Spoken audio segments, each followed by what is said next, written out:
Hello friends, welcome to my channel. तो चलिए हम आज का पार्ट शुरू करते हैं। लास्ट पार्ट में देखा था कि विंग और वांग जी में सब ठीक हो जाता है और वांग जी ने विंग को माफ कर दिया था और वांग जी सुबह ही उठकर कहीं जाने की तैयारी कर रहा था। तो चलिए हम आज का पार्ट शुरू करते हैं। विंग बार बार वांग जी से पूछे जा रहा था कि आखिर तुम इतने ज़्यादा रेडी होकर किधर जा रहे हो। वांग जी कहता है, जाओ तुम जाकर पहले तैयार हो जाओ, फ्रेश वगैरह हो जाओ। विंग फिर चुपचाप से उठकर फ्रेश वगैरह हो जाता है। इतने में वांग जी रेडी हो चुका था और वो विंग को भी कहता है कपड़े पहनने के लिए। विंग फिर से वांग जी से पूछता है। वांग जी फिर उससे कहता है, पहले तुम कपड़े पहन लो। विंग दोबारा से चुपचाप से कपड़े पहनने लगता है। विंग वॉशरूम में गया हुआ था कपड़े चेंज करने के लिए।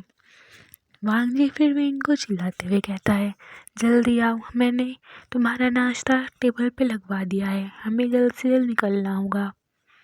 विंग कहता है, हाँ ठीक है, आ रहा हूँ। फिर कुछ देर बाद विंग बाथरूम से बाहर आ जाता है। विंग ने जो कपड़े पहने हुए थे वो बहुत ही ज़्यादा लूज से थे, जो बहुत ही ढीले से होते हैं। जब कोई घूमने जाता है तब पहनता है। वांग जी ने भी ऐसे ही कपड़े पहने हुए थे। वांग जी जब विंग को देखता है तो विंग उन कपड़ों में थोड़ा उन कपड़ों को ठीक सा कर रहा था। वांग जी उसके पास आ जाता है और वांग जी विंग के पास आकर उसकी फेस को पकड़ लेता है और उसको एक डीपली सी किस करता है। विंग कहता है, अब तुम्हें ज़्यादा जल्दी नहीं हो रही है, जब तो तुम बोलते वक्त सांस भी नहीं ले रहे थे, बस जल्दी जल्दी किए जा रहे थे। वांग जी कहता है, जब भी मैं तुम्हें देखता हूँ तो मैं वहीं का वहीं रुक जाता हूँ, तुम हो इतने ब्यूटीफुल। विंग थोड़ा सा शर्माता है और फिर वो जाकर अपने शूज़ वगैरह पहनकर तैयार हो जाता है। फिर वांग जी उसे डाइनिंग टेबल पर लेकर आता है और उससे कहता है, जल्दी से नाश्ता करने के लिए। विंग भी नाश्ता कर लेता है। वांग जी फिर उसका हाथ पकड़ के कार में ले जाता है। वे दोनों अब कार में बैठे हुए थे। विंग उस वांग जी से दोबारा पूछता है, अब तो बता दो हम कहाँ जा रहे हैं। वांग जी कहता है, तुम्हारे लिए सरप्राइज़ है, जब तुम पहुँच जाओगे तो अपने आप देख लेना। विंग फिर अपना फेस दूसरी साइड करके बैठ जाता है। वांग जी विंग को देखकर थोड़ा मुस्कुराता है और वो फिर विंग से कहता है, तुम्हारे दोस्त भी वहाँ पर आ रहे हैं और मेरे ब्रदर और उनकी वाइफ भी है। विंग ये सुनकर खुश हो जाता है। विंग कहता है, क्या सच में वो सब आ रहे हैं? तो हम बहुत मस्ती करेंगे, वरना तो बता दो हम जा किधर रहे हैं। वांग जी कहता है, वो तुम्हारे लिए सरप्राइज़ है, जब हम पहुँच जाएंगे तो तुम्हें पता चल जाएगा। विंग फिर वांग जी को घूर कर देखता है और फिर अपना फेस दोबारा से दूसरी साइड कर लेता है। वांग जी ये देखकर मुस्कुराता है और उसको साइड से हग कर लेता है। वांग जी कहता है, ओ मेरी वाइफी, मैं तुम्हें प्रॉमिस करता हूँ, पक्का से तुम्हें वो जगह बहुत पसंद आने वाली है जहाँ पर हम जाने वाले हैं। विंग कहता है, फिर तुम मुझे बता क्यों नहीं देते कि हम कहाँ पे जा रहे हैं। वांग जी फिर से कह देता है कि वो तुम्हारे लिए सरप्राइज़ है। विंग फिर भी वांग जी की तरफ नहीं देखता। फिर वे सब एयरपोर्ट पहुंच जाते हैं। विंग नीचे उतर जाता है और फिर वांग जी भी उतरकर एयरपोर्ट की तरफ जाने लगता है। वे सभी फिर अंदर आ जाते हैं। वांग जी फिर अपने ब्रदर को वहाँ पर खड़ा देखता है और वो उनसे फिर दूर से ही हेलो कहता है। विंग भी फिर उस तरफ देखता है तो वहाँ पर सभी खड़े हुए थे। विंग फिर भागकर उन सब के पास जाता है और वो उन सब के गले लग जाता है। वहाँ पर न्यूसेन, वैनिंग, वैनचिंग और वैनचिंग के साथ उसके पार्टनर और वांग जी के ब्रदर और जंगशा था। उन सब के साथ वांग जी का दोस्त शुयांग और इसका बॉयफ्रेंड शाओ सिचैन भी आए हुए थे। विंग इन सबको देखकर बहुत खुश हो जाता है और वो सबसे कहता है अब तो हम दोबारा से बहुत सारी मस्ती करेंगे। वो सब भी कहते हैं हाँ, जैसे हम पहले ट्रिप पे जाते थे। और सब ऐसे ही बातें करने लगते हैं। फिर वे सब जाकर एरोप्लेन में बैठ जाते हैं और वो एक जगह पे आ जाते हैं। जब एरोप्लेन लैंड करता है तो विंग फिर से वांग जी से पूछता है कि अब तो हमें बता दो तुम हमें कहाँ लेके जा रहे हो। इधर रंगशा भी कहता है जेवुजुन से हाँ विंग, मुझे इन्होंने भी नहीं बताया कि हम कहाँ पे जा रहे हैं।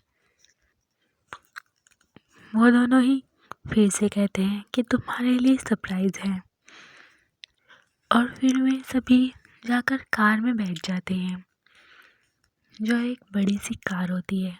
विंग वैनचिंग के पास बैठा हुआ था। विंग वैनचिंग से पूछता है कि तुम्हारी ये पार्टनर कैसे बनी। वैनचिंग विंग से बताती है कि रात जब पार्टी में हम सब बातें कर रहे थे तो ये बहुत ही ज़्यादा मुझे घूर कर देख रही थी। फिर कुछ देर बाद जब तुम वहाँ से चले गए खाना खुना खा के, तो जब मैं अकेली थी तो ये मेरे पास आई थी और इसने मुझे डेट के लिए पूछा था। इसीलिए मैंने भी हाँ कर दी, क्योंकि मैं भी शायद अब ट्राई करना चाहती हूँ। विंग इस बात पर हंसने लगता है। विंग फिर उसका नाम पूछता है। वैनचिंग उसका नाम म्याम में बताती है। वैनचिंग कहती है इसके डैडी एक अच्छे बिजनेसमैन है और मैंने भी इसे अपनी सारी बात बताई है कि मैं एक छोटी फैमिली से बिलोंग करती हूँ, पर इसे कोई भी प्रॉब्लम नहीं है, बस ये मेरे साथ डेट करना चाहती है। विंग कहता है ऐसा क्यों। वैनचिंग कहती है क्योंकि ये मुझे पसंद करती है, इसलिए भी मैंने इसे एक चांस दिया है। विंग कहता है ओह, तो इसीलिए ही तुम इसे आज की टूर पे ले आई हो। वैनचिंग कहती है हाँ, मुझे वांग जी ने इनवाइट किया है, इसीलिए ही मैं इसे भी पास ले आई। और तुम्हें पता है वैनिंग और नियोसेन भी कपल है। विंग ये सुनकर सरप्राइज हो जाता है और वो जल्दी से वैनिंग की तरफ देखता है। और फिर वैनिंग कहती है यहाँ पर सब कपल है और यहाँ पर कोई भी सिंगल नहीं है। विंग ये सुनकर बहुत खुश हो जाता है और वो सब ऐसे ही बातें करके जा रहे होते हैं। फिर गाड़ी एक जगह पे आकर रुक जाती है। वांग जी सबसे पहले नीचे उतरता है और वो फिर विंग से कहता है उतरने के लिए। विंग फिर नीचे उतरता है। तो जब वो नीचे उतरता है तो सामने का नज़ारा देखकर बहुत ज़्यादा खुश हो जाता है और वो कहता है वाह, ये तो मेरी ड्रीम वाली जगह है जहाँ पर मैं हमेशा से आना चाहता था। वांग जी बस विंग को देख रहा था और विंग इधर उधर कूदने लगता है। तभी फिर गाड़ी से सब उतर जाते हैं और रंगशा भी यही कहता है कि वाह, ये तो बहुत अच्छी जगह है। जेवुजुन भी फिर रंगशा को देखने लगते हैं और वो उससे कहते हैं ज़रा धीरे, ऐसे मत भागो। असल में वो एक बीच होता है जो समंदर के पास होते हैं, वहीं पर वे सब अपने घूमने के लिए आए हुए थे। विंग तो जल्दी से पानी में चला जाता है और वो वांग जी से भी कहता है इधर आओ वांग जी, देखो यहाँ पर पानी कितना खूबसूरत लग रहा है। वांग जी तो बस विंग को देख ही रहा होता है और वो बहुत ज़्यादा खुश होते हैं। वे सभी ऐसे ही मस्ती कर रहे थे। वे सभी पानी में बहुत मस्ती करते हैं। तभी फिर विंग कहता है मुझे भूख लगी है। वांग जी फिर सबसे कहता है कि चलो कुछ खा कर आते हैं। वे सभी फिर मिलकर मार्केट में जाते हैं। वहाँ पर भी वे सब घूमते हैं और मस्ती करते हैं। जेवुजुन रंगशा का बहुत ध्यान रख रहे थे। विंग भी ये सब देखता है और वो मुस्कुराता है। वांग जी भी इस बात को नोटिस करता है। फिर वे सभी वापस से वहीं पर पानी के पास आ जाते हैं और वे सब वहीं पर पानी के पास रेत में लेट जाते हैं और आसमानों को देखने लगते हैं। वे सभी अपने अपने पार्टनर के साथ अलग अलग लेटे हुए थे। तभी फिर वे दोनों वांगजी और विंग भी लेटे हुए थे। विंग स्टार को देखकर कहता है, वांगजी कितने खूबसूरत है ना। वांगजी विंग की तरफ देखकर कहता है, हाँ ये बहुत ज़्यादा खूबसूरत है। वे दोनों ऐसे ही बातें करते हैं। तभी फिर विंग वांगजी के ऊपर आ जाता है और अपना फेस वांगजी के फेस की साइड करता है और वो बिल्कुल वांगजी के ऊपर लेटा हुआ था। विंग वांगजी से पूछता है, वांगजी तुम अपनी पहली वाइफ के बारे में क्यों नहीं कुछ बताते? उसके बारे में बताओ ना कि तुम्हारी फर्स्ट वाइफ के साथ तुम्हारी लाइफ कैसी थी। वांगजी कहता है, मैं वो उसे याद नहीं करना चाहता, तुम मेरे पास हो ना, बस अब मैं तुम्हें याद रखना चाहता हूँ।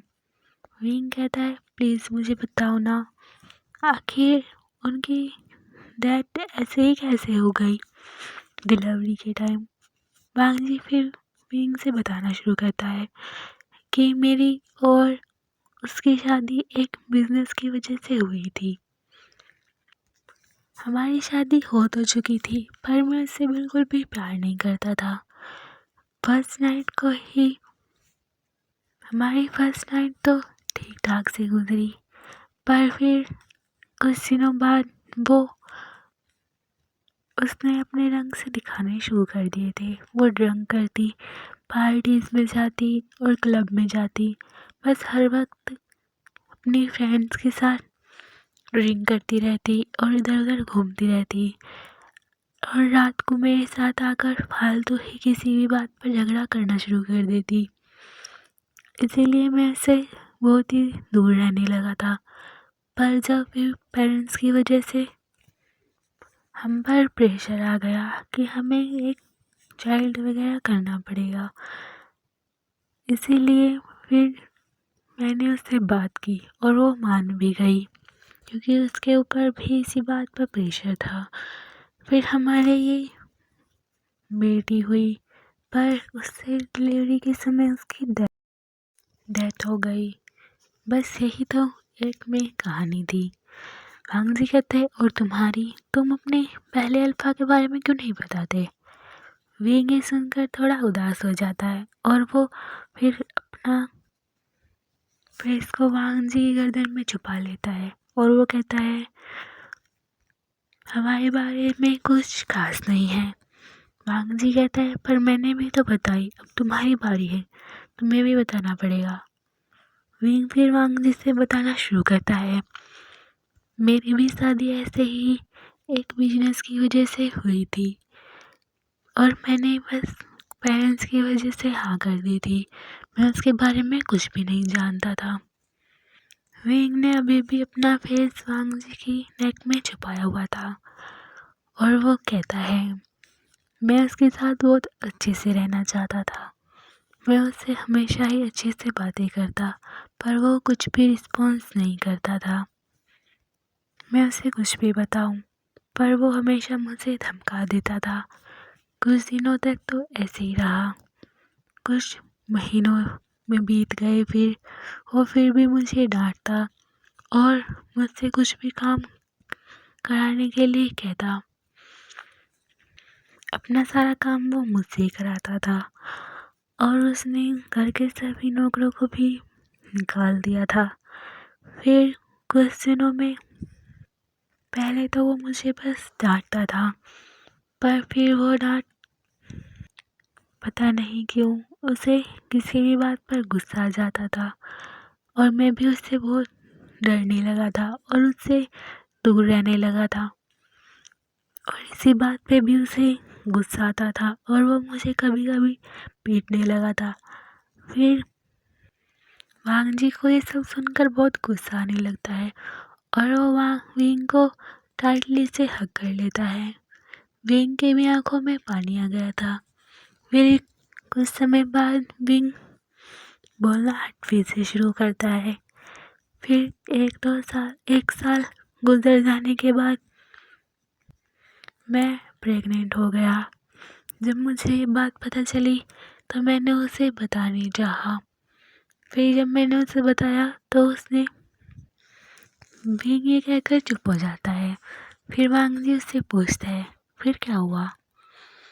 विंग फिर बताता है उसने मुझे अबॉर्शन कराने के लिए फोर्स किया था, पर मैं किसी भी तरह से उस घर से निकलकर अपने पेरेंट्स के घर आ गया, जिस वजह से फिर मैं अबॉर्शन से बच गया। मैंने बहुत कोशिश की अपने पेरेंट्स को समझाने की, पर वो नहीं माने। वो मेरे साथ हर हर रात को इंटीमेट होता था, इसीलिए मैं अपने घर वापस आ गया था। मेरे पेरेंट्स ने बिल्कुल भी मेरी बात नहीं सुनी और फिर मेरी डिलीवरी के बाद मुझे वापस से वहीं भेज दिया। आयान होने के बाद भी उसकी हरकतें कम नहीं हुई और भी ज़्यादा बढ़ गई। वो मुझे और भी ज़्यादा टॉर्चर करने लगा और वो फिर जब आयान थोड़ा बड़ा हुआ तो वो आयान को भी मारने लगा था। इसीलिए ही मैं बहुत ज़्यादा घबराता था आयान को लेकर भी। विंग बताता है फिर एक दिन वो जब कार नशे की हालत में कार चला रहा था तो उसका एक्सीडेंट हो गया। विंग ये सब वांग जी की नेक में ही अपने फेस को छुपा कर कह रहा था और ये कहकर फिर वो चुप हो जाता है। वांग जी ने उसे टाइटली से हक कर लिया था। विंग भी बस ऐसे ही हक कर वांग जी के ऊपर लेटा हुआ था। फिर कुछ समय बाद वांग जी विंग से कहता है कि चलो हम रूम में जाकर सोते हैं। विंग भी अपना सर हाँ में हिलाता है और वे दोनों फिर रूम की तरफ अपने होटल की तरफ उधर चलने लगते हैं और वो सब भी फिर उनके पीछे आ जाते हैं और वे सब फिर होटल में जाकर रूम में जाकर लेटकर सो जाते हैं। वांग जी ने विंग को बहुत ही ज़्यादा टाइटली से हक किया हुआ था और वो बस विंग को देख रहा था। विंग जब सो चुका था, वांग जी को ये सब सुनकर बहुत ज़्यादा गुस्सा आता है। फिर वांग जी कुछ देर बाद विंग से अलग होकर एक बाहर बालकनी में आ जाता है और वो किसी को कॉल करता है।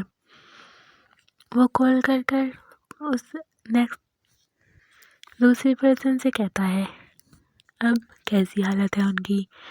वो पर्सन कहता है सर वो तो बहुत ही ज़्यादा टूट चुके हैं, अगर हम उन्हें और भी मारेंगे तो वो मर जाएंगे। वांग जी कहता है हाँ मैं यही चाहता हूँ, उन दोनों को मार ही डालो। वो पर्सन कहता है जी सर। फिर वो वांग जी फ़ोन कट कर देता है। हमें दूसरी साइड दिखाया जाता है कि एक रूम में दो पर्सन बैठे हुए थे और उन्हें देखकर लग रहा था कि कई महीनों से उन्हें टॉर्चर किया जा रहा है। ना तो उन्हें खाने के लिए देते और ना कुछ पीने के लिए देते, बस सब देखो उन्हें मारते रहते थे। उनकी पूरी बॉडी पर ब्लड लगे हुए थे और वो बस सामने बैठे पर्सन से बार बार यही कह रहे थे कि हमें माफ़ कर दो। वो पर्सन फिर अपने लोगों से कहता है कि बॉस का ऑर्डर आ चुका है इन्हें मारने के लिए। वो दोनों बहुत चौंक जाते हैं और वो कहते हैं प्लीज़ हमें माफ़ कर दो। हमें पता चलता है कि वो दोनों उसी पर्सन के पेरेंट्स थे जिससे विंग की शादी हुई थी। असल में उन्हें पता था कि हमारा बेटा कैसा है। वो एक साइको की तरह था जो कभी भी किसी को भी पीटता रहता था और उसकी शादी बिल्कुल भी किसी के साथ नहीं हो रही थी। तो उसके पेरेंट्स ने विंग के साथ एक बिजनेस की वजह से उसकी शादी करा दी थी और वो इसी वजह से बहुत खुश भी थे।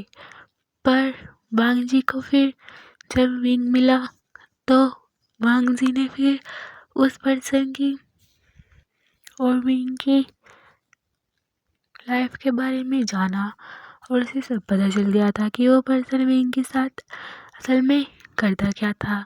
तो वो जल्दी से फिर उस पर्सन के पेरेंट्स को ढूंढा और उनसे सब कुछ पता किया। तो वांग जी को पता चल चुका था कि वो एक सच में साइको की तरह था। इसीलिए ही वांग जी अब उनको मार डालना चाहता था, क्योंकि उन्हीं की वजह से ही विंग की ये हालत हुई थी। वो पर्सन भी फिर उन दोनों को मार देता है और इधर वांग जी विंग को हक कर कर सो जाता है और वो विंग से कहता है कि अब मैं तुम्हें कभी भी हर्ट नहीं करूँगा। तो चलिए दोस्तों, हम आगे की स्टोरी नेक्स्ट पार्ट में सुनते हैं। अगर आपको मेरा ये पार्ट अच्छा लगा हो तो प्लीज़ लाइक करना और कमेंट में मुझे ज़रूर बताना कि आपको मेरा ये पार्ट कैसा लगा, और मेरे चैनल को सब्सक्राइब करना और शेयर करना। ओके बाय दोस्तों, थैंक यू।